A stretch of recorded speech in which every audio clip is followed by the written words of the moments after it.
大家好，今天我们做卷心菜和红烧肉，因为我们家有一块肉，还有卷心菜。我一般都是家里有什么我就做什么，正好赶上了，那我们就做吧。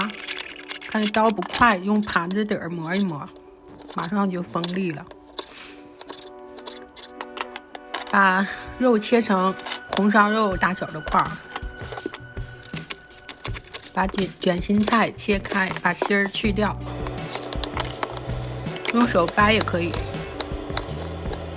但我觉得用刀切更快。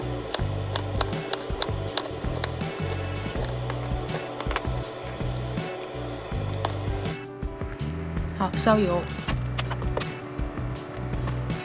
旁边烧一锅水，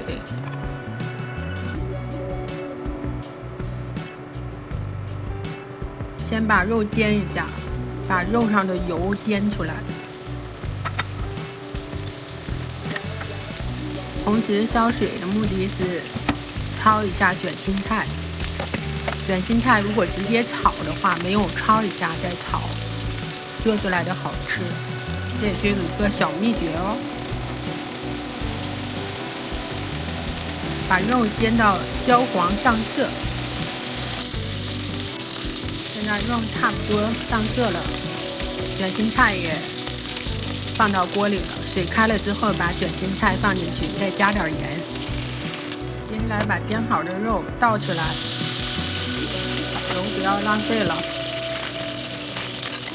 冰糖放2块，如果不愿意吃甜的话，可以省略。浇上开水，记住一定要开水。卷心菜焯的也差不多了，把卷心菜倒出来。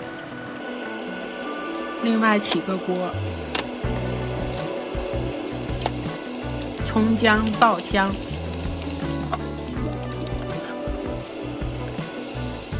料酒，如果有桂皮、八角的话也放一点，酱油，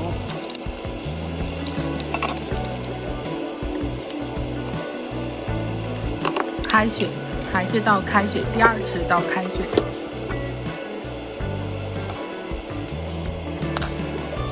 家有一点白菜心儿，当然这个可以省略。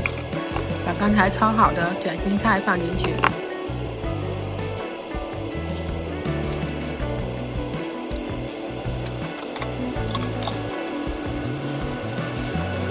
再放点粉条，没有可以省略。现在好像汤有点少了，可以再添点汤。等待水开，家里有腐乳的话，可以倒一点腐乳在里面，味道更好。再添点水，蚝油，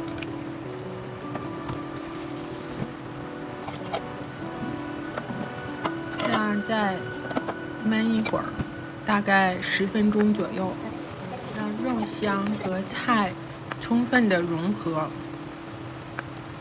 这道菜非常下饭，大概10分钟左右过去了，开饭。